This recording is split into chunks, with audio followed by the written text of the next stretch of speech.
Yes, yes, and yes. Jameson Williams, I think he'll be back for the first game. He'll be back, and we're talking about a guy that's gonna come in and put up numbers that are just unbelievable. Talking about the top tier wide receiver, he would have been the consensus number one.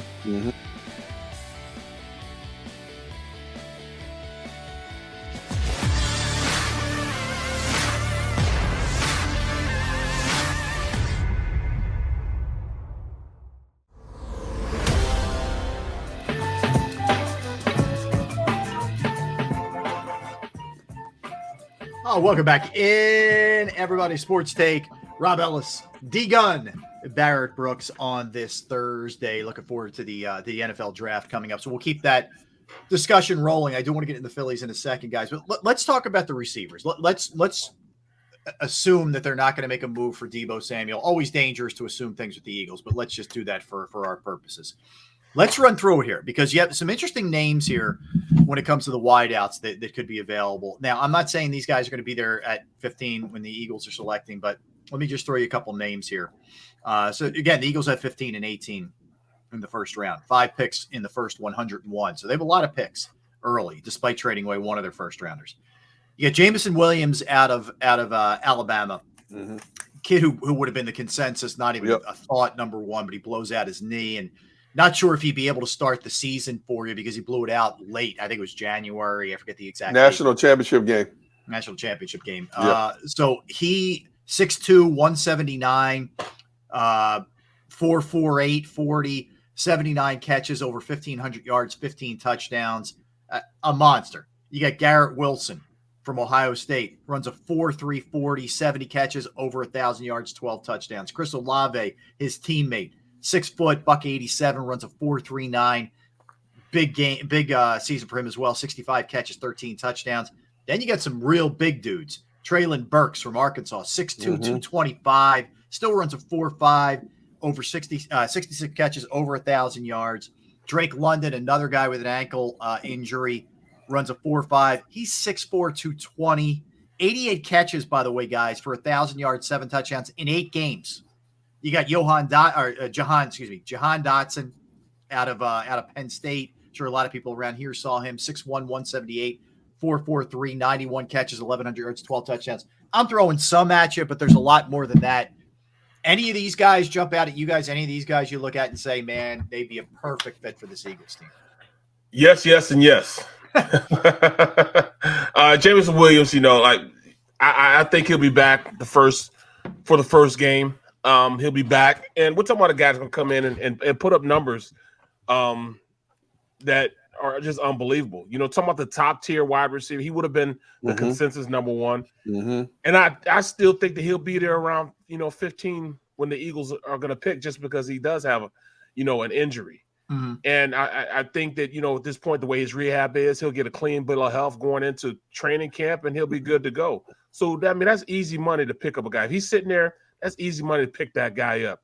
Somebody opposite. Think he'll drop because of the injury, Barrett, that much? I think so. Yep. And the reason why I say that's going to be a run on certain positions, and the positions are corners, offensive linemen, and defensive ends. Those guys there'll be a run, and there's a lot of those guys in perfect position to bounce a guy like Williams back, because there's going to be guys needing. Quarterbacks are still going to make their run, even though these quarterbacks, I feel as though they're not as good as they've been years prior, but they're still going to make a run. So hopefully he'll be there. And plus, Chris Olave and Wilson, they're so talented, in the 1-2 punch that they bring to the table, that you'll get great value out of these guys coming in and being in camp and being in mini camp and being in the situation where they're playing immediately. How about you, Derek? When I look at Jameson Williams, I think he's the most intriguing wide receiver on the board, because you wonder how many teams will shy away from him based on the knee. And I think he will end up with a team that has a depth at wide receiver, so you can bring him along gradually, so you're not rushing him. If there's a team out there that needs an immediate impact wide receiver, because he is an impact receiver when he's healthy, I think you're going to have to wait and see with this issue. Now, Barrett says he's going to have a clean bill of health, and probably so, because with modern technology now and all this rehab, guys are back on the field a lot sooner than they were a few years ago. But I think some teams that are loaded with receivers would back off of them unless they just feel that, hey, you know what, by maybe the end of the first month of the season, this kid will be right where we are, more so than a team that says we need an impact receiver right now. When I look at a kid like Wilson and Burks, those are the two guys I'm really going to watch closely, because Wilson in particular, you can play him in the slot, you can play him outside. They stretch the field. Burks, the big kid, 6'3", 225, he can flat out go. That's a vertical threat. I don't expect either one of those to last past the top 20 draft picks. I'd be shocked if they're still on the board after the top 20 draft picks. Barrett's right. There's going to be a run, but people are going to get itchy because you got to have people that can get the ball to the end zone. And both Wilson and Burks are the type of receivers that can get the ball to the end zone. They're good route runners. They need to polish their games a little bit, but they're good route runners. They play the good passing programs as well. They've been groomed well. If they get with the right offense, they can hit the ground running and give you immediate help. But those are my two favorites. I mean, Williams stands above the rest, but I have the question mark because of where is he with the knee issue. You know, some guys heal quicker than others. We understand that. But, you know, I expect him to be ready to go when they kick off the season, considering he tore his knee up in the national championship game in early January. So he's going to have, 8 months to get himself ready to get back in the game. But those other two guys, Wilson and Burks, I'm going to love watching to see where those guys go. What I'm really interested in, we've seen taking a gamble on the injured player work and not work for the Eagles. Worked with the Eagles, yeah. Landon Dickerson, right? I mean, a college career where when he was on the field, he was a dominant offensive lineman, but he was hurt a lot and major injuries, right? He had a great year last year for them when he stepped in at guard. We've also seen it not work. You know, we all know Sidney Jones and the way that played out, you know, when they essentially redshirted him that 1 year and he really was never the guy. So if there's some school of thought that the Eagles would be scared off from a Williamson type because of the injuries. But I don't know. I don't think so. I think it just depends on value. And if you sit there, like Drake London's missed a boatload of time at USC. Right. That dude is a stud. No question. You said 8 games over 1,000 yards? Yeah. But no question. No question. You do worry a little bit, man, because he's missed a good amount of time. And by the way, we missed out on DK Metcalf because of, you know, his neck situation. Right. That hit us in the ass. You know, so there are so many situations where modern medicine is getting guys back quicker than when I was playing. It used to be that if you had an Achilles, you were out for the year. Right. Or a knee, you were out for the year. Now guys are coming back in 8-9 months. You know, so I worry more about an Achilles than I do an ACL these days. Right. But you know what, Barrett, you brought up a good point, though. Look at how far DK fell because of the injury factor out there. Yeah. Okay. He was legit first. Now, how many teams are kicking themselves that they passed on a DK Metcalf? I'm tired of kicking myself. And I can see a Jameson Williams falling in that category, you know. He's the elite. He is the elite of the elite that are on the board coming out. But how many teams might shy away because they just don't know? Is he all the way back? Is he weird? And he's gonna be tested, obviously. You know, people are testing him and prodding and probing him, you know, time and time again. That, you know, the team's medical staff are going to be constant conversations with the university medical staff. Where is he? How is he? How's he doing? You know, so on and so forth. But I think he can slide down the board a little bit just because of that. I worry, you know, the track record with receivers. I don't want to say Devontae Smith fell into their lap, because kudos to Howie for making that trade with Miami and getting an additional one. So that was a big time move. But, you know, he was still sitting there, a guy who had such a it was a Heisman Trophy winner, I mean, for crying out loud. It was kind of a no-brainer. But when it hasn't been a no-brainer, it hasn't gone all that well. Arcega-Whiteside, Reagor, et cetera. Even when we don't need to relive this, but Justin Jefferson's sitting there and you don't take it. I just worry that Howie and that staff don't have a good eye for this position. I'm gonna tell you a sleeper, and this will be one of the sleepers that if they're the smartest guy in the room, I'll take it. And it's a guy that I did the semis for the FCS football last year. I did North Dakota State, JMU, and I had a chance to watch a whole lot of film of Christian Watson. 6'4", 210 pounds, 4.3 40. Jumped off the film, can catch, but he's from an FCS school instead of an FBS school. He would be somebody that I would consider. Yeah, This Barrett, kid is going to be a star. A lot of people like him a lot. I didn't see that. Let me see. Blackline chimes in. How do you guys feel about Christian Watson? Perfect timing at wide receiver, second or third. Where's the projection here with him? Is he? I think he's like probably a second rounder. Honestly, like he's getting a lot of love lately.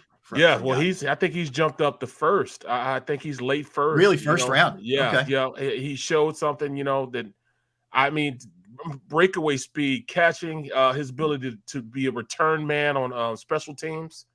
He's gonna be a major. He's gonna contribute somebody majorly their first year, and he's somebody that I feel as though they're going to be like, all right, we're going to get this guy because it's going to make a big splash and he's going to do better than anybody else. Yeah, there's some PTSD North Dakota State, okay?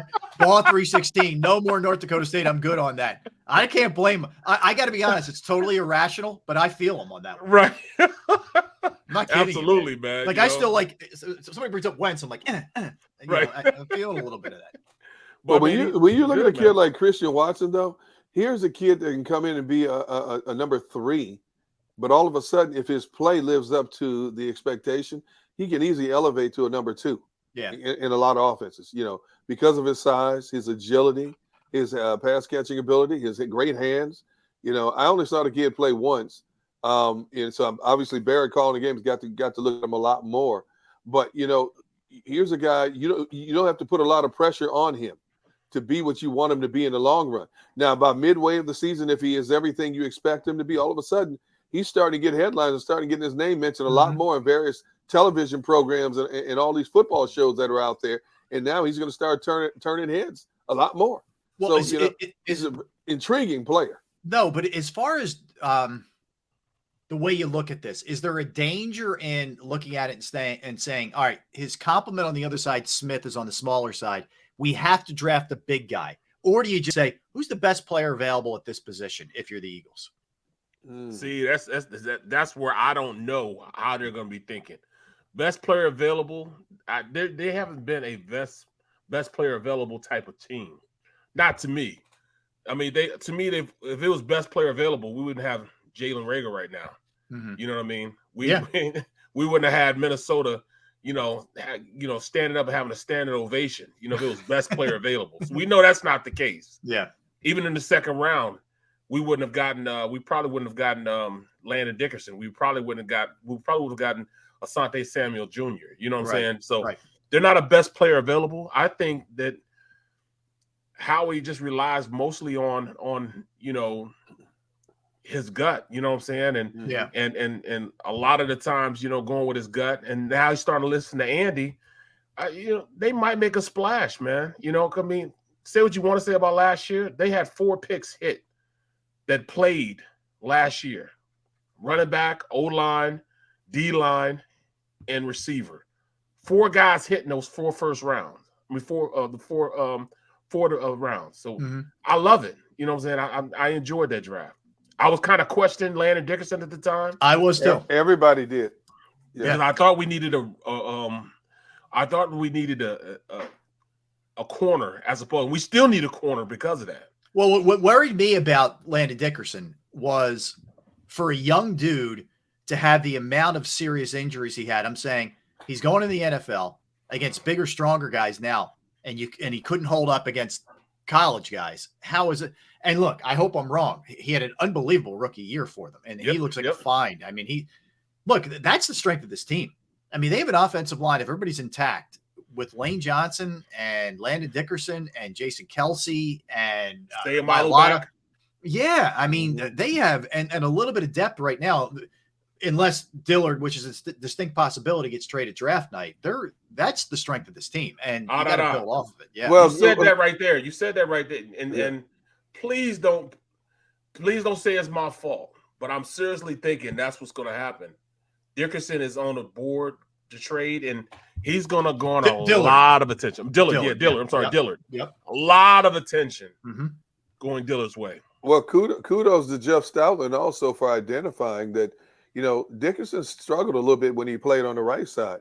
But once you moved him over to the left side, it seemed like a natural fit right there. Right. You know, at that point, you know, when he initially started playing on the right side, people are saying, "Oh my goodness, see here to get a guy with a bum knee, he can't play." He struggled a little bit. I mean, he's a rookie, first of all.